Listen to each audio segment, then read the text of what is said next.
Welcome back to the Student Athlete Performance Podcast. I'm your host, Nick Lemke, and today we're diving into the world of mental performance in sports with Dr. Laurel Mines. She is a physical therapist and sports mental performance coach. She works with youth up through the pro level athletes and not just about PT, but really about the mind as well. And our mental game really drives a large part of our performance, hence why I want to bring in different experts, because I know that you as an athlete, you as a parent, you're going to hear things a little bit differently. And I know that Laurel, she's going to talk about things in a little bit different way than maybe you're used to. And I want that so that you can really see how powerful this is, and so that you're not ignoring that mental performance. So, Laurel, thanks for joining us today. Thanks for having me, Nick.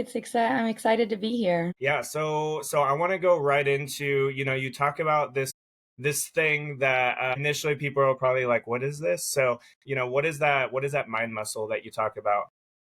Yeah, so I talk about the mind muscle. The mind isn't really a muscle. It's not muscle tissue, it's neural tissue, but it acts like a muscle. Like if you're wanting to get a muscle stronger, like your bicep, you do some bicep curls, you overload it, and then over time it gets stronger. So there's things that you can do to train your brain to get it stronger and more resilient and functioning better in the moment over time with different training methods. So it is kind of like a muscle that you can train and develop it, and it can improve your performance, just like you can train and develop a muscle to improve your performance. I like that picture. It just makes a lot more sense than just, oh, mental performance, or oh, just, the brain. It's like, yeah, it's something that you grow, you develop just like anything else. It's not that it gets bigger like a muscle suddenly, but yeah, but the strength of it, or that resilience of it, like, grows, and those Hmm. types of things. Yeah, exactly.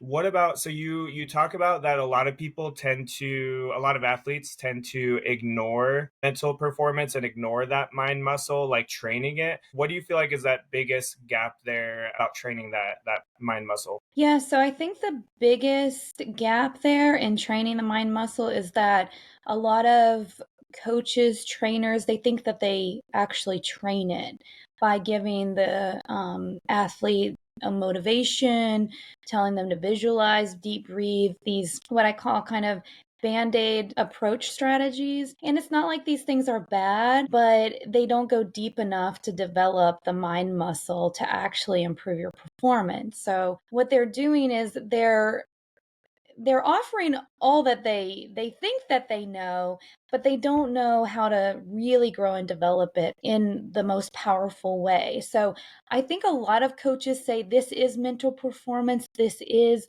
part of that, when it's just like a blink of it. It's just like the skimming the very top of it. So I think that a lot of athletes don't really get the exposure that they need because of just the overall like mindset in the sports industry that the coach is giving them that mental performance. And with that said, this kind of ties into kind of what you're doing with the nutrition, right? Like, some coaches will give you some nutrition advice, but you have to take a step back and zoom out a little bit and realize that there's one coach and there's how many players, like at least 10, 12, 20 players, depending on what team you're working with. And to think that one coach can give individualized support for every single need of the athlete is really unrealistic from an athlete perspective. From a parent perspective, like if the parent expects the coach to be everything, or even if a coach says, oh, I got all of this, I can do all of this, I don't need support, that's not gonna train and develop the athlete in all the different areas that they need to be trained in or can be trained and developed in to not just perform well and win championships, but also to be healthy, strong, well, mentally, physically, not be sick, not be hurt and injured. Yeah, so there's two things I think about there when you talk about that. Number one, like, talk about these coaches doing the motivation or the nutrition, and it's like they usually are only addressing because this is how much time they really have is they're dressing a tip of an iceberg. It's like that Hmm. picture of the iceberg where you have this little bit right here, but then most of the iceberg is actually underwater. And that's what we don't see. And that's where a lot of coaches, not necessarily their fault, they don't know. The motivation is just like it's just a tip of an iceberg, and you're not addressing that deeper layer there. Same with nutrition. They're like, well, eat more protein. It's like, okay, well, what if that athlete's already eating a ton of protein and they don't, that's not their issue, it's something else. Yeah, So yeah. so we have to look at this as like a collaborative approach that from an athlete perspective that we're helping the athlete grow and develop in, many different ways and using our own talents to help them grow. But also from our own perspectives, like we each have our own skills and gifts that we can offer each other and the athletes. So it's nice to kind of come together, collaborate, and use each other's gifts to help develop the athletes around us in our own communities. And athletics is so great because they teach, especially young people, really the tools to get along in life. Like in sports, the main goal is to work together for a common goal of winning, right? And if you think about it, that's really what our life is about as an adult, like working together for a common goal. So as we're teaching our kids that as they're playing sports to work together for a common goal, we also have to mimic that in our lives, that we are working together for a common goal to support the athletes and make a positive direction change in the athletic world and sports community. Yeah, it's like you can't just have a bunch of wide receivers or you can't just have a bunch of pitchers. Like you need to collaborate. And when you look at the college level, like that's one thing I love when you talk about that collaborative is last year I got to spend some time with the UW football like team, coaches, dietitian, whatnot, and to see how much the dietitian and the strength coach, even though they may have different opinions about each other's field, they work collaboratively and they connect and they're like, okay, well, like what about this or what about that? And again, that common good, trying to really separate those athletes from the rest, and that's where that collaborative definitely comes in. And unfortunately, this problem is really a parent's problem, right? To just be pretty blunt about it, like the parents really have to advocate for the health and wellness of their kids, especially if they have a coach that thinks that they're going to do it all or that they have a community that's not collaborating. They have to really advocate for their child and how to help support their child with different resources. And that's what's really good about this podcast, right? To get the word out that there are other resources and these are what the resources look like. And these are how the resources can help your kid. And then you get to decide like what resources that you want to pull into your family to be that collaborative and team approach to help your kid grow and develop. Yeah, I mean that's really the mission of the podcast is to give parents, give athletes those resources that like, hey, like I really need to work on this. I'll start working on this, and that's really the goal. So for the athlete, for the parent, this is also understanding like what works for this athlete may not work for your athlete. And that's again another reason why I'm not gonna just have one mental performance coach or one dietitian or one like even for me, I know that I am not going to be everybody's cup of tea, or I may not be able to speak to that person or that athlete the way that somebody else might be able to. And so I think it's key having those different perspectives and having those different approaches because yeah, like a hard I was about to say another word coach that is very like it's intense like that may not resonate with every single athlete type of thing.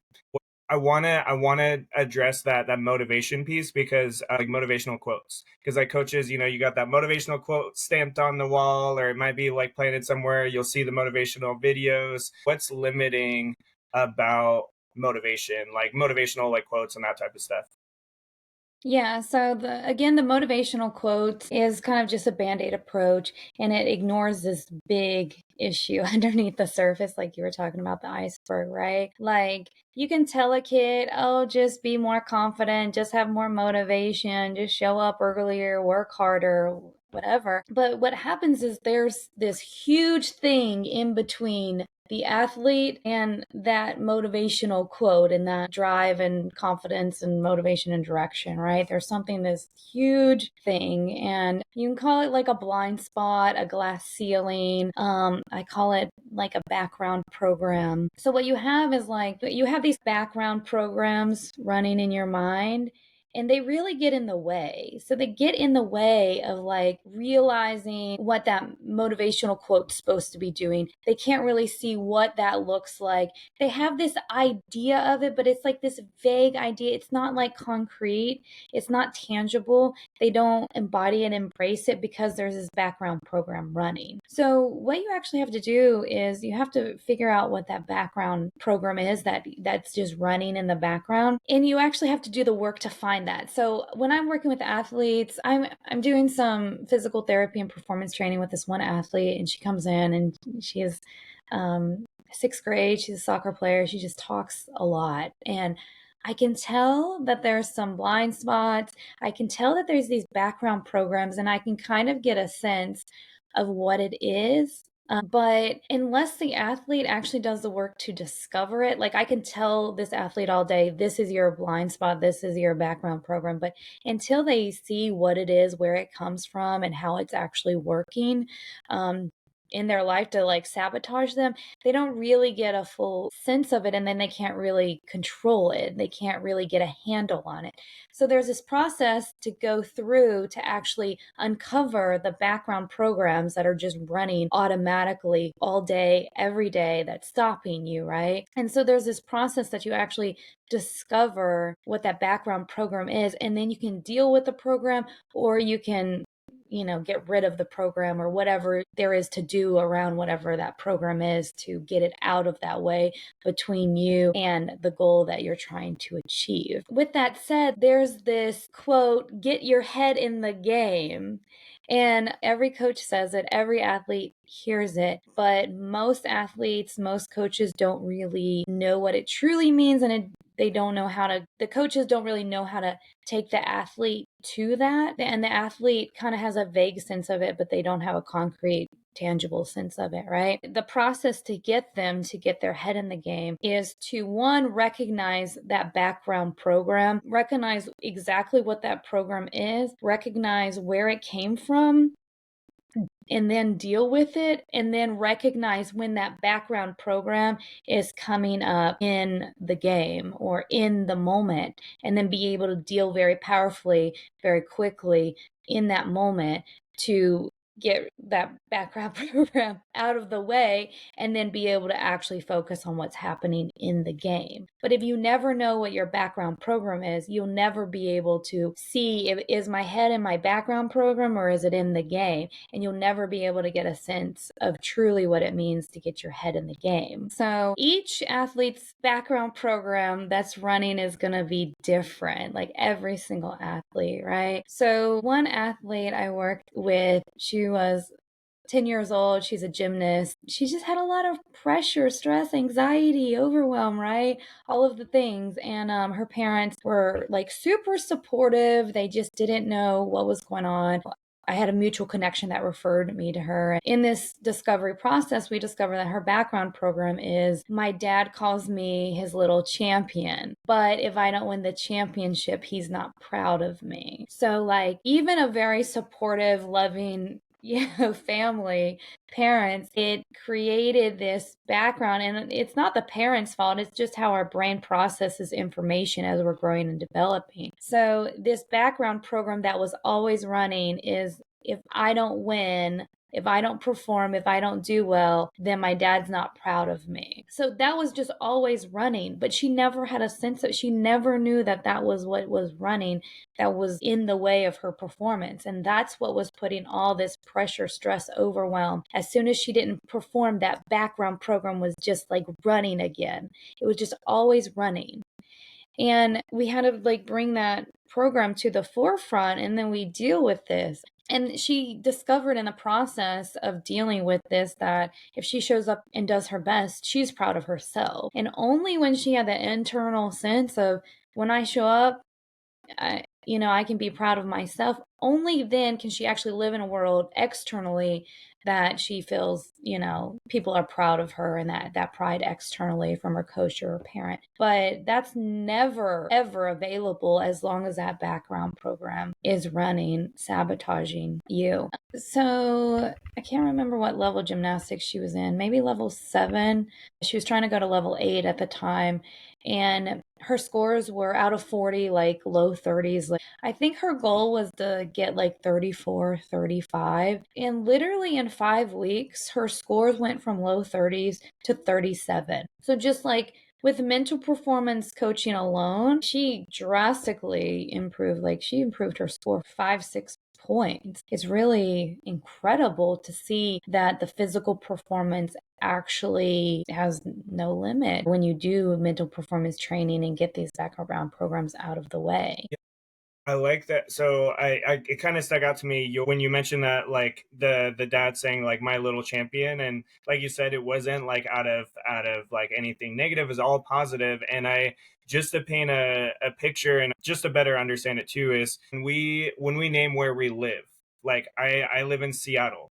When I tell somebody I live in Seattle, there's very different responses based on our mental wiring, based on that programming that we have a specific picture. Like when I think of Seattle, I think of mountains, lakes, all the things. I also think of, yes, there's homeless and stuff. There's other people, especially there's especially people in Eastern Washington where they're like, you gross, crowded, homeless, all the negative. So it's like based on our programming, based on what we've been exposed to, that's what we're used to. So when we hear that word, like that phrase, or we hear something from, even if it's a parent with good intention, can be interpreted completely different based on that wiring essentially. Like I also was thinking of like a breaker when you're talking about that programming, and it's like, okay, something went off, like it's went off in my apartment or something. It's like, okay, like which part of the breaker is connected to my, and you have to like identify that, and you have to like, I mean, it's more than just flipping a switch, but you do have to like change that wiring a little bit, or flip it,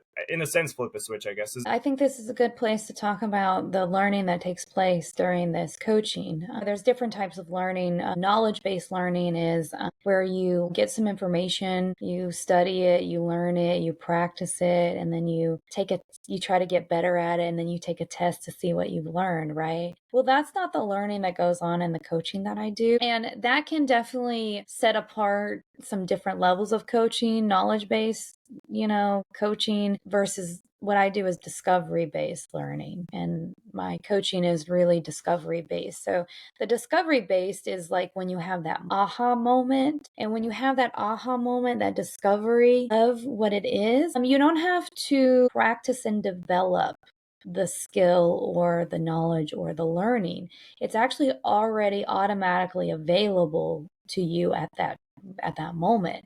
You don't have to try to remember it in the game because you'll already automatically see it after you get that aha moment or that discovery based learning. So it's a much faster way of learning. When you say it's like a matter of turning a switch, you have to get the athlete to that aha moment, that discovery level, in order to get them to be able to turn the switch and have that automatically available. And that's my job as the coach, right? To actually, I have to see that's the background program. And then I coach the person to see it for themselves. And then I have to see the aha moment in them where they finally get it, and then we move on. Like I can tell if they don't quite get it, and we don't move on until they get it. And I do some group coaching too. I have some group coaching programs, and it's my responsibility that every student in the group gets the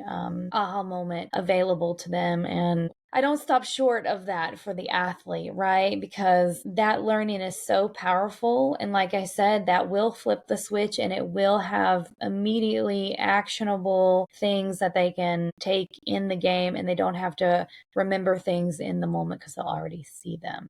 What would be some like key questions you might ask, like to start digging under the surface? I think one really powerful question for parents especially is whether the athlete wins or loses the game, or whatever the outcome of the game. If the parent can ask the athlete, what was that experience like for you? And have them really reflect on what is this like? Like what was the experience? And then you can start to tease out like where their mindset over time asking that question, what was that like? And the parents have to be careful that they're not going to insert their own judgments or their own, commentary in that, but just really listen to what that experience was like. And then over time, you can kind of get a sense of how the athlete's functioning. Are they functioning in this nervous system stress response, or are they operating in a relaxed nervous system state? You can win and you can perform well in either. You can perform well in a stress situation or a relaxed situation, but it's like, what situation do you want your athlete to operate under, right? Do you want them to perform and meet their goals under stress or under relaxation, right? When you're in a relaxed state, I mean, it's happy, more joyful, relaxed, calm, empowering versus stressful, pressure, overwhelm, anxiety. Are there any exercises or like because I think about, for example, one thing that's helped me with my just the way I think about like fears and stuff is like CBT, and so more like cognitive behavioral, kind of digging into what are some of those, like what am I thinking first of all, and like why am I thinking that, and like acting more like journal type stuff with it, because when I put it on paper it's like, wow, like I, that's what comes out type of thing when I, we don't always realize that, especially as kids, as Mhm. youth athletes. Like, are there any things you would recommend to like start that process, to like start thinking about what's holding them back? Yeah, so I do a lot of prompting and they do a lot of journaling in the session and between the sessions to discover what there is to discover. And that's the process that I take the athlete through, right? Two questions that I start the coaching with is what's working and what's not working or not working as well as you'd like it to. This kind of gets away from what's good, bad, right, wrong, right? It's like, this isn't good and this isn't bad. It's just like what worked well and then what didn't work well. And then when it gets a little bit more clear, there's sometimes a lot less pressure around everything seemed bad, right? And then obviously you can do more of what's working well and try to transform what's not working as well as you'd like. That's where I think a lot of us, like you said, with the lost piece of like, okay, like if we do lose, are we just beating ourselves up for all the negative, or are we also recognizing, hey, what did we do well? And then, like I said, with the what's working versus what's not working, it takes kind of that morality, the good, bad, right, wrong out of it. And it can be a more empowering question versus what was good versus what was bad. The bad can definitely be more disempowering than the what wasn't working as well as I'd like it to, right? So just like some language changes can help to elevate your mental performance and your mindset. There's four ways to develop athletes. So when you get clear on, you know, the where the athlete needs to be developed, it can really help to guide how you help to develop the athlete, right? There's the external factors that's like the equipment, the coaches, the all those external stuff, right?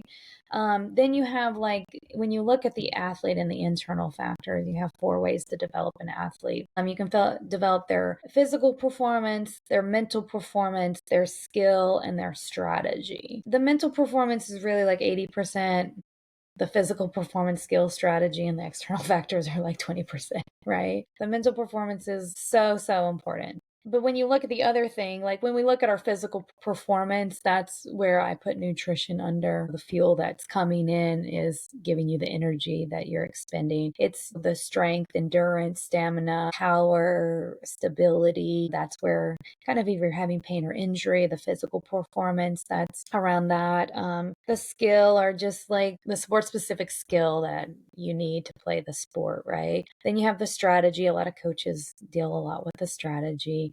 And then the mental performance. So a lot of times people kind of get confused with the strategy and the mental performance. They're two very, very different things, right? I was coaching a professional dancer and she was having trouble with like remembering the sequence of the dance. What we discovered was her memory of the sequence of the dance was more of like skill and strategy, versus mental performance. The mental performance is really your experience and how you relate to your sports. The mental performance was how she was relating to not being able to remember the sequence of the dance.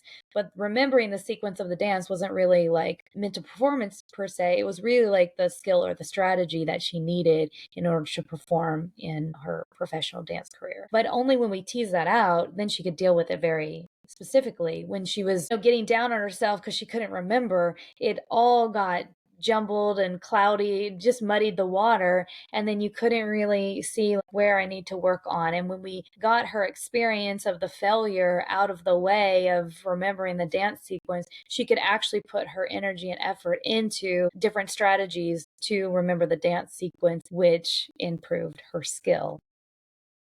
So when we tease out the specifics of what we need to work on, then we can help to develop the athlete much faster, easier, quicker, with less resistance, right? Yeah.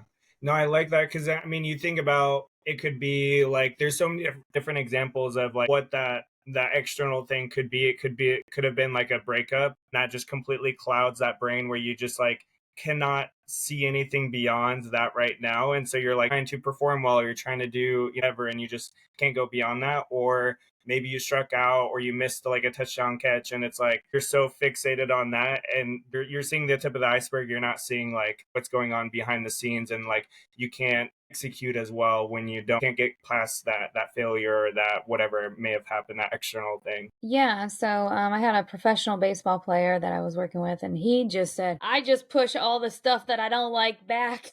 I just don't like worry about it. I don't like, but just because you like don't worry about it or push it back in the back of the mind doesn't mean that those programs aren't automatically running and sabotaging. And he realized that he actually needed to look at this stuff and deal with it in order to take his career to the next level. And he has goals of being a Hall of Famer. And that's really not possible as long as he's shoving that stuff back in the background, right? But he's now dealing with it. And now the possibility of being a Hall of Famer is really possible for him. Yeah, I mean that's where when you look at any successful person, like it's funny, anytime I'm on a call or in a space where there's like, for example, millionaires or like highly successful business people, whoever it is, one of the first pieces of advice they say is like some form of therapy or some sort of, and it's basically like you said, like getting, not just shoving everything to the back, because yeah, that's clearly going to hold you back from unlocking that potential. Yeah, exactly. I had a AAA baseball player that I worked with also. He was working on getting up to the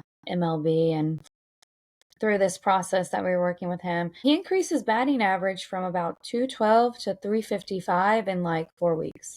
And I work with another coach. He does neuro skills training, which is very specific skill based for sport. But he had been working with him for a while. And then I came on, started working with him around the mental performance. And in 4 weeks, like he just completely transformed his batting average. So it's pretty incredible some of the physical results that you get. And that's another thing. If you're working with a coach, those results can happen very quickly. So if you're really not getting the results that you're looking for, it might be good to look for another coach. And like you said, maybe the coach just doesn't work, or maybe their methodology just isn't quite strong enough. Or the question is, are you doing the right thing or the wrong thing, or have you just not done the right thing long enough, right? You can give it a little bit more effort, but if you've been working with a mental coach for like a year and really you're still stressed and have pressure, anxiety, all that stuff, and you really haven't seen the results that you want, you probably need to look for other avenues. Just kind of like the nutrition or like the weight loss. If you've been working with someone and really hasn't lost the weight that you wanted in like a year, it is good to look at different resources, right? Yeah. So on that AAA player you're talking about, I know this will be different for everybody, but if Mhm. you just have a couple examples of like what was not working for him, or what were some of those gaps that he had that you were able to Yeah. like open up. Yeah, so I think at his like first two at bats, he would do really well. But as soon as he got to the third at bat or fourth at bat, he'd just break down. He didn't want to ruin the good thing that he did, right? So his experience and his relationship to the third at bat, we had to transform that. And he had to see what was in the background program in order to transform it to actually see the third at bat as an opportunity. So once we were able to transform the third at bat to an opportunity, that's when his batting average started, to transform, right? But like you can tell an athlete, okay, just see the third at bat as an opportunity. But again, they're not going to really be able to fully embrace that opportunity until they get that background program out of the way. Telling him to look at his third at bat as an opportunity will never do the work. Like it just won't transform it until that background program is out of the way. Once this baseball player was able to get out of the way what he needed to get out of the way and see the third at bat as an opportunity, what we found was that he was hitting the balls hard and fast, but he was hitting them in the glove of the other players. Once we got all this stuff out of the way, then he could say, like, well, I'm already hitting it hard and fast, so that's working. What wasn't working was I'm hitting it in the glove of the other players. So I told him to take that to the neuro skills coach that he was working with at the time. I'm like, okay, take this to Coach Nathan and then work on how do I have better placement on the field when I hit the ball. So only when we could get out all this stuff out of the way, then we could get clear on where the breakdown was in the actual physical performance. And then we could direct him to, so who's going to help you with hitting the ball in a better position on the field? And that was the job of the neuro skills coach, to increase, to improve the placement of hitting the ball on the field. So it gives you all this clarity when you get all this stuff out of the way, and then you can actually deal with the very specifics of it. Like my MLB player, one of the specifics he wanted to work on was having more movement in his slow pitch or his regular pitch. So it was harder to hit. But he was only able to discover that he wanted to increase the movement in his slow pitch, his regular pitch, only after we got out some of those mental blocks. So sometimes you can't even see what you want to work on very specifically because the waters are so muddy with these mental blocks. But you have to deal with the mental blocks to make the waters less muddy. But then it helps you to be even more zeroed in on the specific skill that you want to work on. And when you have that precision in your training, it's just a different ball game at that point. Yeah, I getting mental visual. I'm always like a visual person. So when you Sure. talk about it, I think about like, okay, like say you hit like a baseball into a corn maze. It's like, okay, well, you can't just like looking at a corn maze and be like, boom, okay, I'm gonna find it. And you could like be sifting forever to try to find it. But if you put the corn maze down, for example, then you can clearly see like where you need to go. And so it's that direction of like who do you need to go to, that type of thing, where it helps you clear that path essentially versus just trying to find a needle in a haystack. Yeah, exactly. That's a great example. But the key is you have to clear the path to see it clearly. So, like, you can listen to this conversation, but then if you don't do the training and development for your mental performance, it's not going to have the clarity that you want. Yes, exactly. Yeah. So as we wrap up, what are some key things you want to leave listeners, athletes, parents, and even coaches with? So I think the collaborative approach and advocating for that, for whether you're an athlete, a parent, a coach, anyone, like just continue to work on collaborative approach and advocating for that, especially with your student athlete. Mental performance coaching is so powerful. It's going to not just set you up for success in your sport, but success in your life, and it'll transform your life. It's definitely worth the investment. Sometimes we don't want to invest in ourselves. It's easier to invest in Amazon purchases and eating out and stuff like that. But sometimes when you invest in yourself, investing in your mind is the best investment that anyone can make ever. As you know, like what you do, when people actually invest in their nutrition health, it's really ends up being priceless, right? Like the skills that they develop and just the trajectory that they start to be on by investing in themselves really gives them really priceless results for a lifetime. Sometimes we have to take a step out on that skinny branch, the one we don't know if it's going to hold us or not. And we have to make investments in ourselves and in our kids in very powerful ways to have way more benefit than we could even imagine, right? And if you just think about the 10-year-old gymnast I was talking about, she's not going to live decades under that pressure. If she didn't do the coaching, she'd live decades under, if I don't perform, people aren't proud of me. I mean, that's going to follow her into her 20s, 30s, 40s until she actually deals with that, right? Yeah, I can't stress how powerful the investment can be. And it can be uncomfortable in a stretch. And it's stepping out on that skinny branch and having courage that that branch is either going to hold you, or if it doesn't, you'll be able to fly. Yeah. No, I like that. I mean, I do agree. Like, mental performance is one of those things, just like mental health, where we have ignored it for so long in America and we need to address it. So I appreciate you taking the time and hopping on here and chatting about this and just giving a different perspective on it, too. You know, I think about things a little bit different now, like Hmm. just understanding that wiring that we have, and really how much that can limit us in our performance. So, yeah, thank you again for hopping on today. Yeah, thanks for having me. Course. For listeners, you want to change that mental game and you want to unlock that next level to your performance, then go check out Laurel, check out Bay Laurel Athletics. I have all the her socials and resources in the show notes. So just check the little caption thing and just go follow her. You can just start with the following, check her out. And then until next time, keep striving for greatness.